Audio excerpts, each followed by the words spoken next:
welcome to Cheeseology with Adam. I'm Adam, the Cheesiest channel on YouTube. Today, we're going to be making a Roquefort style blue cheese. I've made this several times. It's a fabulous cheese, always turns out great. The reason I say Roquefort style is because traditional Roquefort blue cheese comes from southern France and it's made out of raw sheep's milk. So today we're going to be using 4 gallons of just regular vitamin D milk,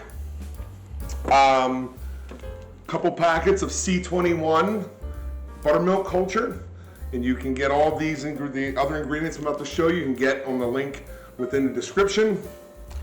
And we have to introduce the blue mold to the cheese, and for that we'll be using Penicillium roqueforti, the PV style blue mold powder. A couple of pieces of equipment we're going to need. Naturally, we're going to need the stock pot. We're going to need a heat source. Again, if you see my other videos, I do this in my garage because I'm set up to do some other things. So I have a hot plate in my garage. You can do everything I'm doing here in your kitchen very easily. So I have a hot plate, a stock pot that'll easily hold 4 gallons. Naturally, I have my 4 gallons of milk right here. I have a curd knife. I have a good thermometer, absolutely essential, and a stir. Also has some cheesecloth in here, and then also my colander for straining the whey from the curd. Also, need a set of measuring spoons. If you watch my video on basic cheese making equipment, I go over this. This is a very small set. It goes all the way down to 1/64 of a teaspoon. Sometimes you need that small of an amount. When we introduce the blue mold powder, we'll be using a measurement near there. You only need a very, very little bit. So the first thing we're going to do is we're going to get our blue mold powder rehydrated with some water. It should sit for about an hour or two. By the time about an hour and a half or so it should be fine. Definitely want to rehydrate that so when we pour that into the milk, it mixes in real well and the blue mold powder doesn't clump. I'm going to mix 2 ounces of non-chlorinated water with 1/8 teaspoon of the blue mold powder. Start getting that rehydrated. So I have my 2 ounces of water. Now I'm going to add the 1/8 teaspoon of the blue mold powder.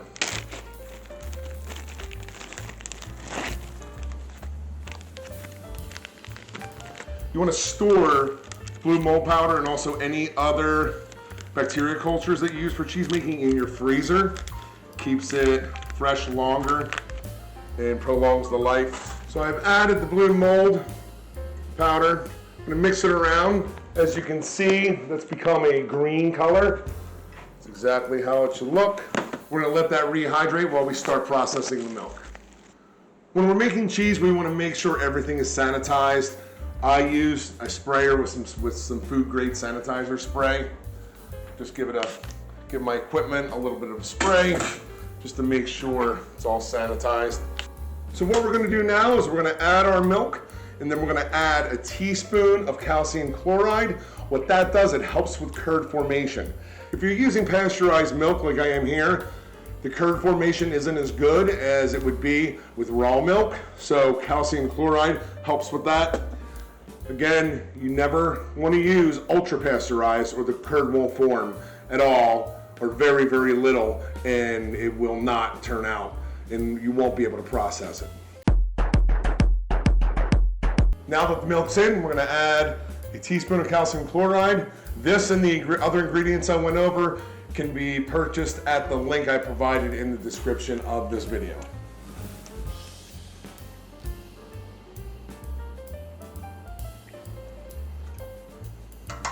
Put that in. Now that the calcium chloride is added, we want to make sure it's thoroughly stirred in the milk. So I'm going to sanitize my stir. I'm just going to slowly, up and down movements, stir this so it gets into the milk all the way down to the bottom of the pot. So slow up and down movements. You don't want to be splashing around. It's a very gentle stir. You want to stir this for about a minute. Now we will heat this milk up to 88 degrees and then remove it from the heat and then put in our C21 buttermilk culture into the pot. Now that we've stirred the calcium chloride into the 4 gallons of milk, we're going to turn our heat on and we're going to heat this to 88 degrees.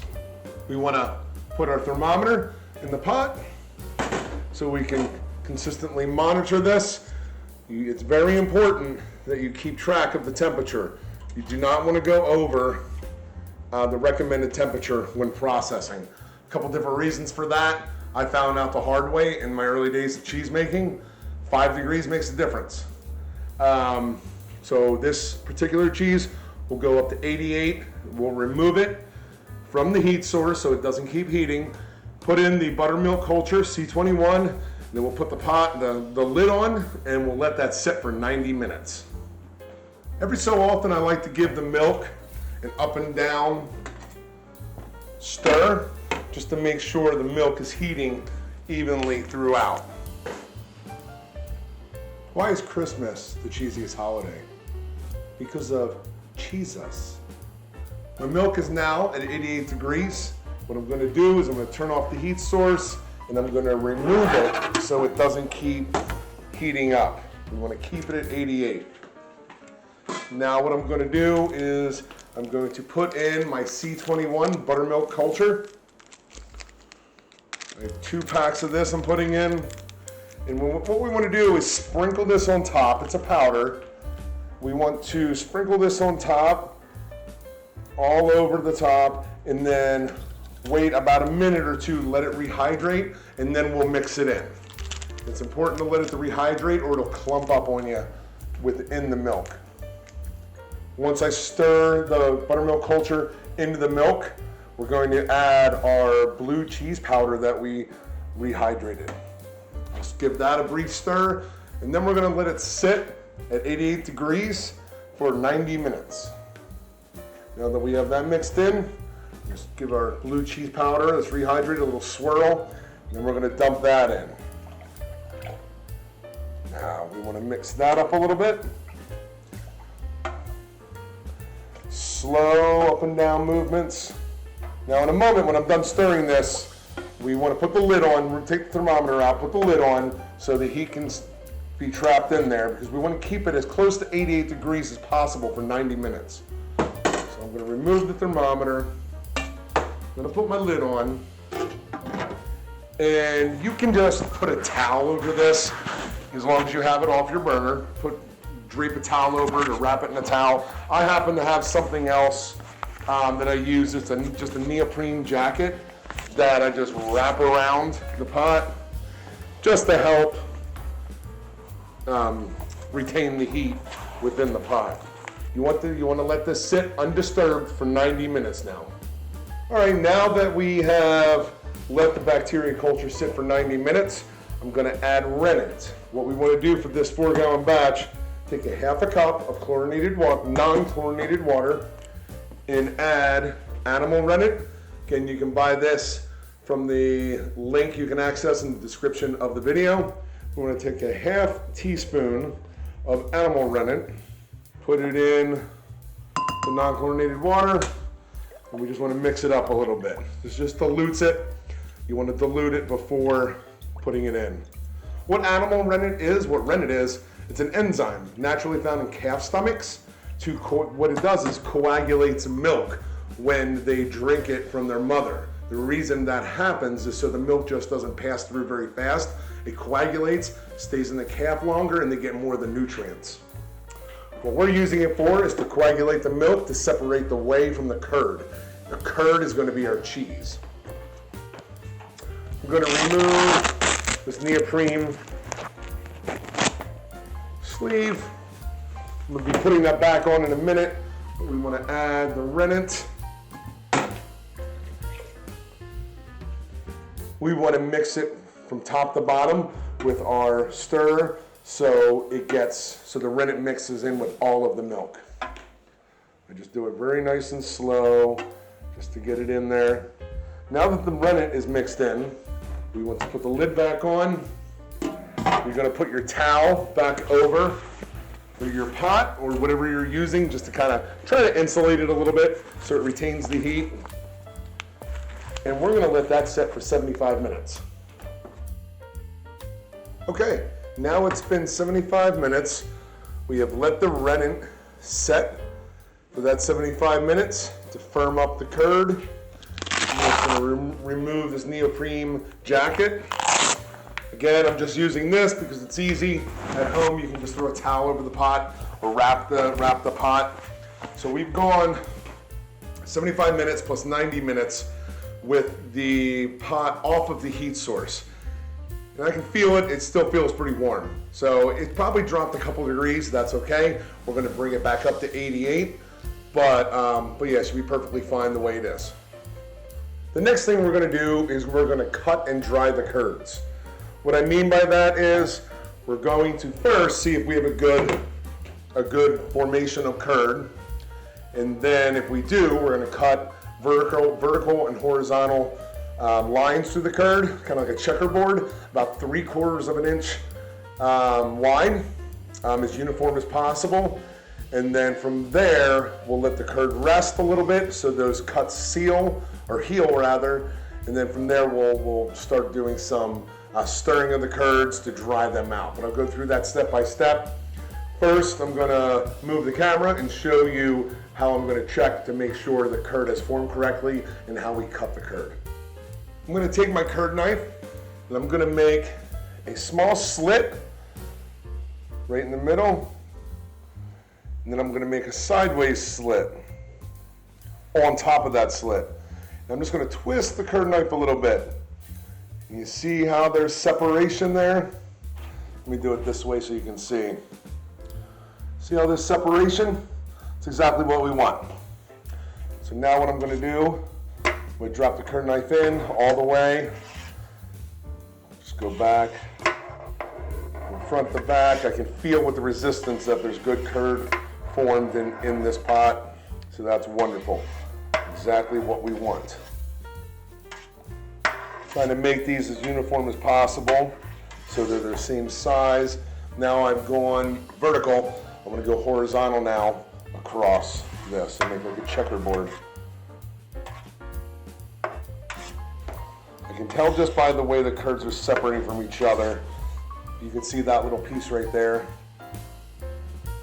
That means it's definitely formed properly. And we're gonna get a good curd mass out of this. Now we've cut vertically and horizontally. What we're gonna end up with now is long pieces from the top of the pot down. It's kind of tricky to cut those.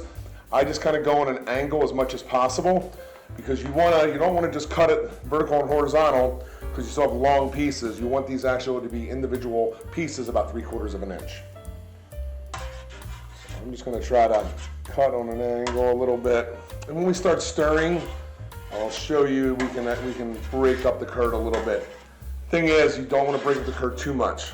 It's a very gentle stirring technique, and I'll show you that here in a moment. Once we cut the curd, we want to let it sit for about 5 minutes.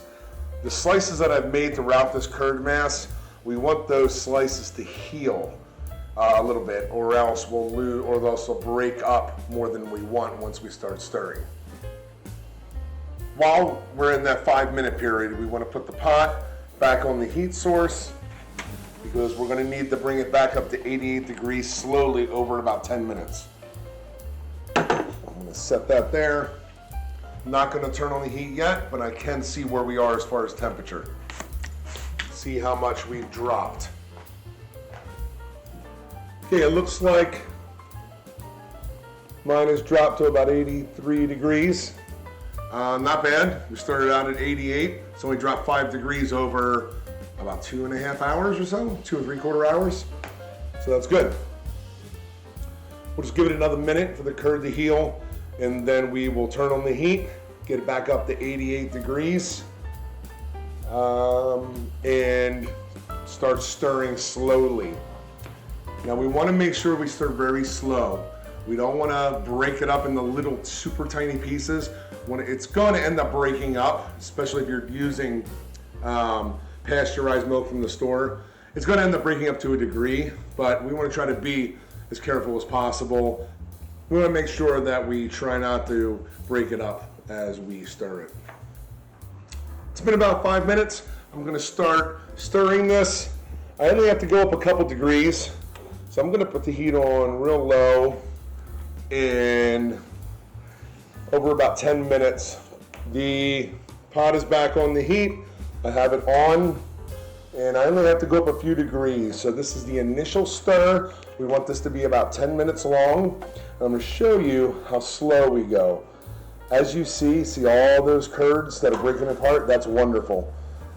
Nice clean cuts from the curd knife. We have excellent formed curd. We want to stir this very slow. And if you see long pieces, I just cut those in half. So I'm trying to make 3/4 inch squares. At first, you're going to see the curd mainly floats at the top. That's because it still has a lot of moisture in it.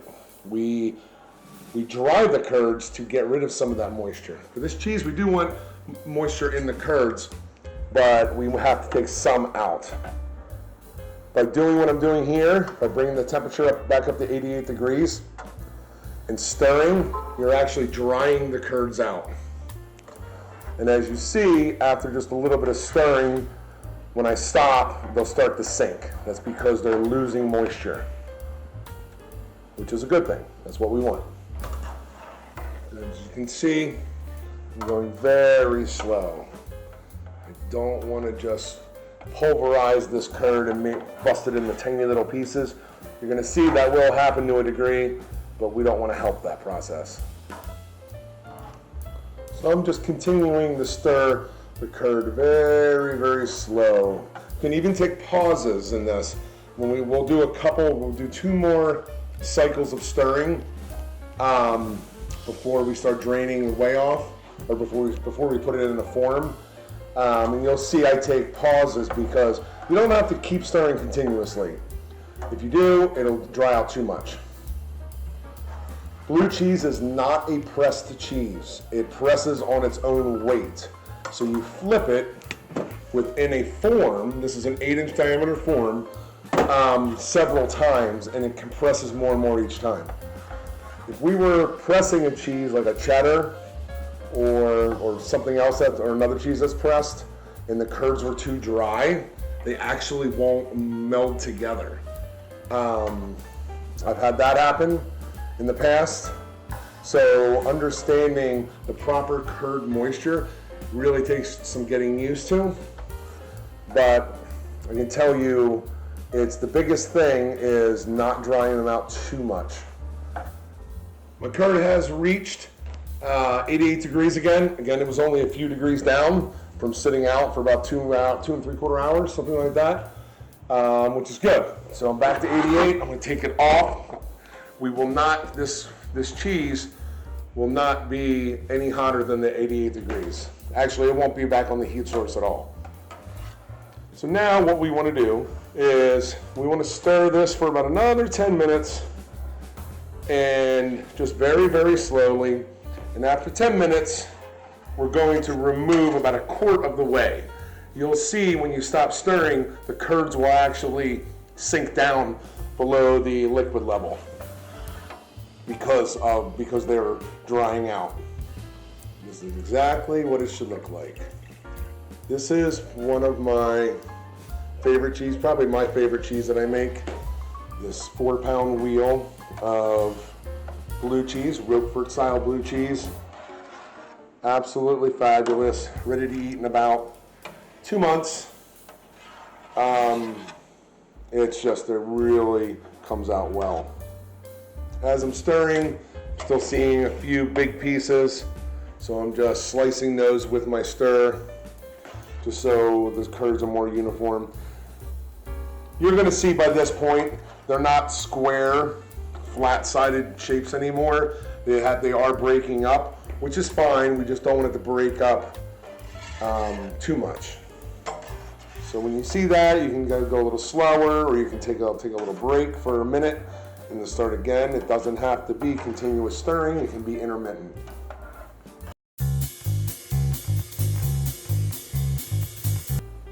I love the smell at this stage. You can really smell the whey and the curd. It just smells like cheese, even this early. It's not gonna smell like the final product, but you can definitely tell there's something happening outside of just milk being poured in a pot. I was saying earlier that blue cheese is not a pressed cheese. The reason for that is The blue cheese mold that we put in or in the beginning of the process, that's an aerobic mold, meaning it needs air to actually grow. So what we're doing by not pressing the cheese is we're creating air pockets within the wheel that you'll see that comes from the form. There's actually air pockets in there that allows the mold to grow, and then when you cut into it and you see the mold, that's why it's there. If you pressed it, it wouldn't grow. And likewise on the outside, you're going to see we're not going to have flat surfaces. It'll be pretty smooth just from the weight, and we'll be flipping it several times, but it's not completely flat or not completely smooth like you'll see in other videos where I press the cheese with my Dutch style cheese press and hang weights on it. If you do pause during the stirring process, you'll notice in just a very short amount of time, it's going to start sticking together on the bottom. We don't want that.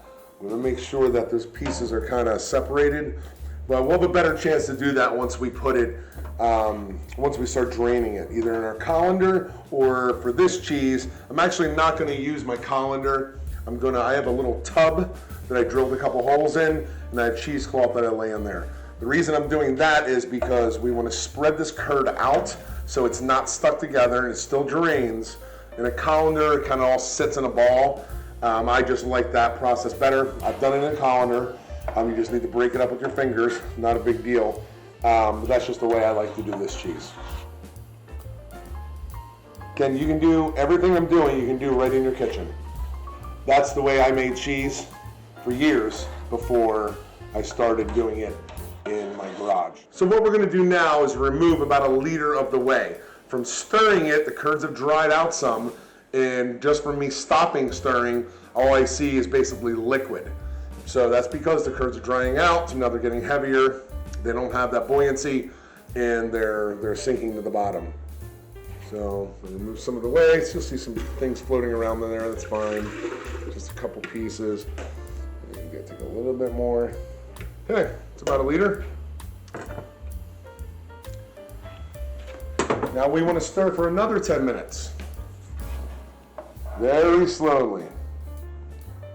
We're going to do this one more cycle. When I'm done this 10 minutes, I'm going to remove about another liter of the whey, and then we're going to stir another 10 minutes, and then at that point we will start draining and separating the curd in either your colander or, like I said, in the little plastic tub that I use that's flat. That enables me to spread out the curd so they don't stick together. When we're ready to drain the curd, you should be able to touch one of these curds. It should have like a kind of a thin skin on the outside, but when you break it apart, it'll still be moist. This is still pretty mushy. It's not done. We still have about 20 more minutes of stirring, and that's why we're stirring, is we want to firm it up a little bit more before we start draining it and then putting it into the form. I'm through the second 10-minute interval, and now when I feel the curds, I can feel they're firming up a little bit. Still a little too mushy and break apart too much, but I can definitely tell they're firming up. So we have one more interval of 10 minutes, and we should be good. What I'll do first is let the curd settle for a moment, and then I'll remove another liter of whey. Okay, another liter has been removed. Now we're going to stir for the final 10 minutes. As I mentioned a couple times, we want to stir this very slowly. We don't want to dry out the curds too much. This is where we're setting the final moisture of the cheese. So when we cut it in 2 months, what we're doing right now is going to be reflected in what the cheese looks like and tastes like and the texture of it when we cut it. We're almost there. The curd has the thin skin on it, but when I press it together, it breaks easily and it's moist inside. Just a couple more minutes and I think we'll be good to go to fully drain the curd, separate it in the drain pan, and then salt it, and then we'll form it. Okay, now we want to do a last test to make sure the moisture is where we want it. As you can see, I can pick that curd up. It's not just falling apart. It has a little bit of a skin. I squeeze it. It easily comes apart, and it's moist inside. I'm happy with this moisture. Even if it's a little on the moist side, I like that. I like a moister blue cheese, and the variety of Penicillium roqueforti blue cheese mold we're using actually helps produce moist cheese. I'll show you how I drain this and how I spread it out in my draining pan, and we'll go from there. So as I mentioned, I'm not using a colander for this because I want to make sure the curds are spread out. I don't want them to clump together. I want to keep them separate because when we put this in the mold, we want those individual curds to have some space in between them. And by separating it, it'll help separating them, and while it's draining and then salting, it'll help that process. All this is just a plastic, probably 6-inch high tub. I drilled a couple holes on the outer edge so it can drain, and it gives me a flat surface to spread out the curd. I put in a piece of cheesecloth here just so I don't lose too many curds in the little holes, just to kind of help retain as much as possible. And we're gonna drain it right now and spread out the curd.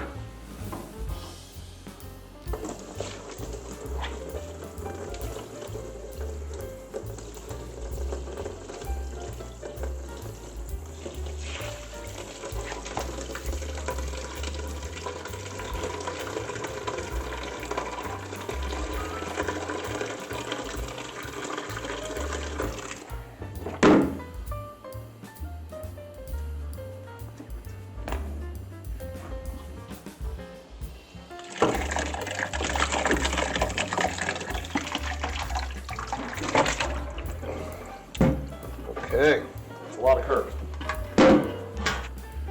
Okay, what we want to try to do is separate this whey from the curd.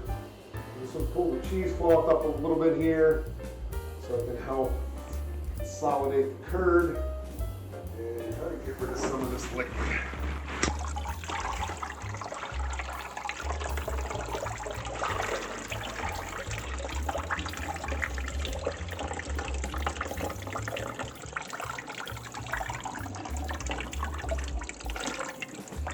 See, I have a good bit of curd down here outside of the cheesecloth. That's okay. You know what? I'm going to grab my colander and strain the curd that's outside of the cheesecloth into my colander so I can put it in the cheesecloth so we can keep as much as possible.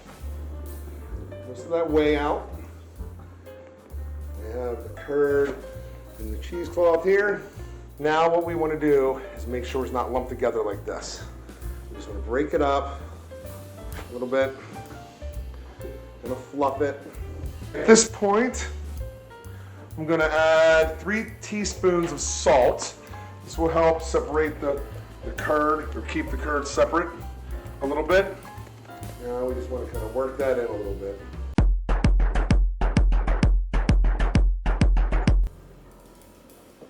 Now I'm gonna remove this cheesecloth. Hopefully we don't lose too much in the little holes. I don't think so, but it's just gonna make it easier to work with. Now, we are going to transfer this into our form. We're going to use an 8-inch diameter form.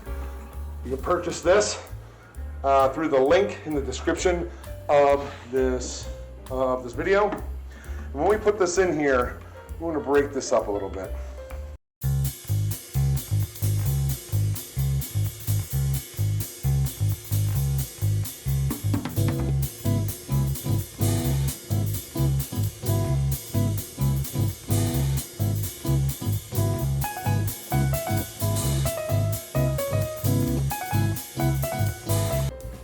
About it. Okay, that thing's almost full. This is probably 8 inches tall too, but it'll reduce a lot just under its own weight.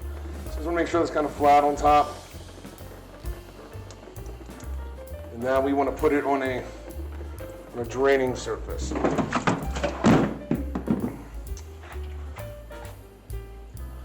Just flip that over. And this should be adequate for draining. So now, I'm going to let that sit for about 15 minutes, and then we'll flip it. You want to flip this about every 15 minutes for the first hour, and then you want to let it rest at about 72 degrees to 78 degrees for about 10 hours. Okay, so I changed this up a little bit.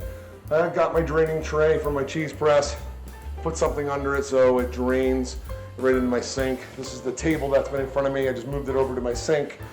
So I think this will drain better. Want to make sure it's draining properly. On that tub, it was kind of holding the whey in the pockets, and I was afraid it would stop it from draining. But yeah, we should be good. Now, this is what I typically do. So we'll let that set, 15 minutes or so, and then we will flip it. Okay, we're gonna do our first flip. This is always the trickiest because the top is not consolidated yet. So what I'm gonna do is I'm gonna put a cheesecloth on top of it and kind of lay it in there. So when it slides down, my hand has cheesecloth between there'll be cheesecloth between my hand and the actual cheese. So let's see how this goes. Okay. All right, you can see it's already consolidated some. I want to get it in there before it breaks apart on us.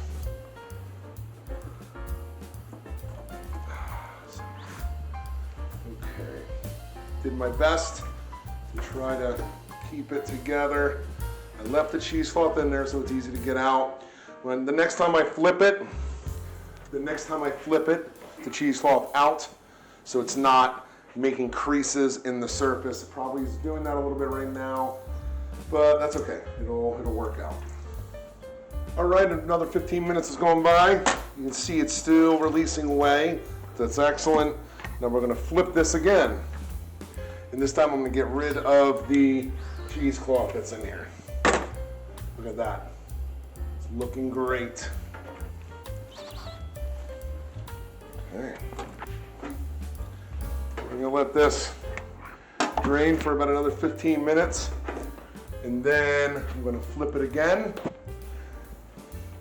And then we'll let it rest. What we're gonna do now is flip it one last time. And then still let it drain, but let it sit for about 8 to 10 hours. You can see every time you flip it, it consolidates better. That's what we're looking for.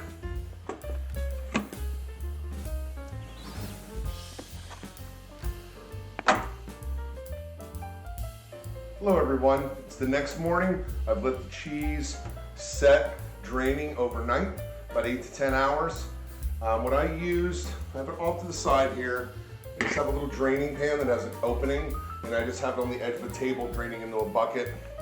This pan actually comes with this cheese press.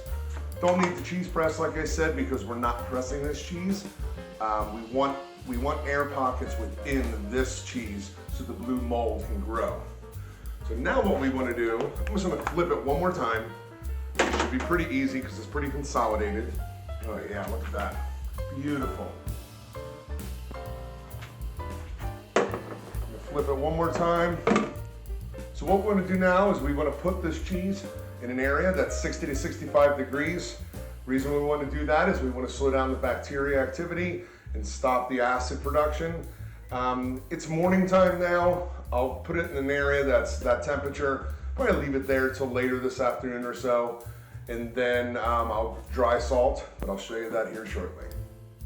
Hey everybody, okay, our cheese now is sat for several hours in a space that's 62 to 65 degrees, somewhere around there. Again, we're doing that to slow down the bacteria activity so the lactic acid production slows down. What I'm going to do is test the pH. I've made lots and lots of cheeses without ever testing pH, so don't feel like you have to go out and buy a bunch of equipment. I just happen to want to start monitoring this a little bit closer. I believe we should be somewhere in the range of the low 5.2, somewhere around there for final pH. Let's see where we're at. We're right at about 5. Think that's good? Okay. All right, so now what we'll do is we're going to dry salt our cheese. So what we want to do is take 2.5% of the weight of the cheese. That amount of salt it will be used over a couple days to dry salt. For a 4-pound wheel, it's about 4 tablespoons. So I'm just going to measure out 4 tablespoons of non-iodized salt, or you can go buy cheese salt. I just buy this at the store. As long as it's plain, non-iodized, you're fine. So I'm gonna measure out 4 tablespoons of salt. I'm gonna put it in a little bowl, so we don't need it all at once. It takes some time for the cheese to absorb all of this salt, and it will absorb all of it. So I'm gonna put a little bit of salt in a line on my tray. I just have a small cookie sheet. So I'm gonna dump a little bit in the line, maybe a quarter of it. If I need more, I can add more here shortly. Dumped about a quarter of the salt in a line on the tray.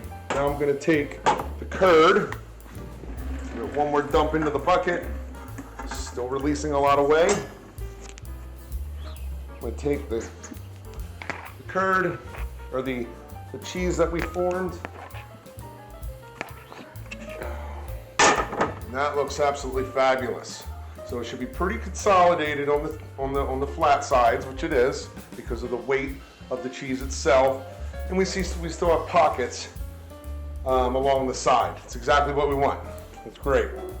So I'm gonna put the cheese and the salt here on the flat side, and I'm gonna rub it around. Get all on that surface. Now what I'm gonna do is I'm gonna roll it on the sides. And then I'm gonna use my hands and spread it around on the sides. I'm gonna make sure we get the salt all over it. What we're gonna do now is, I have a bamboo drying mat you can actually purchase very cheap from the link in the description of this video. It's where I get all my supplies. We want to put the side that we salted up until it absorbs, and then we'll go back and salt the other side. So this is what a bamboo drying mat looks like. I'm just gonna lay this. I'll lay this over my draining tray because it is still releasing some whey. And then I'm just gonna make sure that salt is nicely spread around the sides and the top there. And salt the flat side, salt it up until it absorbs, and then we'll salt the other flat side, and then tomorrow we'll salt again. Everyone, it's been 9 days since we put our Roquefort blue cheese into our aging space after salting. As you can see, we have fabulous blue mold all over this. Been in the aging space between 52 and 55 degrees at a humidity of about 94%. What we now do, now we're ready for internal mold formation. And to do this, as I mentioned earlier in the video, the blue mold that we introduced in the beginning of the process needs air to grow. So what we did was we put the curds into the form, but we did not press that. Again, we want those air channels to remain, or those air pockets. What we're gonna do now is we're gonna take a skewer. This is a pretty thick skewer. And what I've done is I put a piece of tape around it to show me how deep I can go before I go through the other side. You only want to go about 3/4 of the way through or so. You don't want to break up the cheese at all. All you're doing is creating air channels. We're going to make a series of these holes all throughout the top surface of this, down to this blue tape mark, about 1/2 inch apart. From there, we're going to put it back in our aging space for about another 2 to 3 weeks.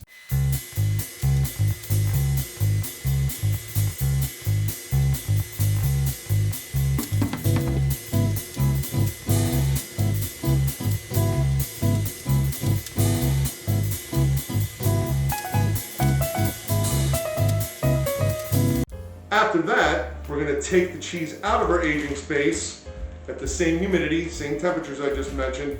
We're going to wrap it in this wax paper lined foil with the wax paper side touching the cheese. We're going to wrap that, put a piece of tape on it, and then you're going to put it in your just regular refrigerator in a drawer for 30 days. At that point, the Roquefort style blue cheese is ready to eat. Hope you liked this video. Please like and subscribe, and see you next time.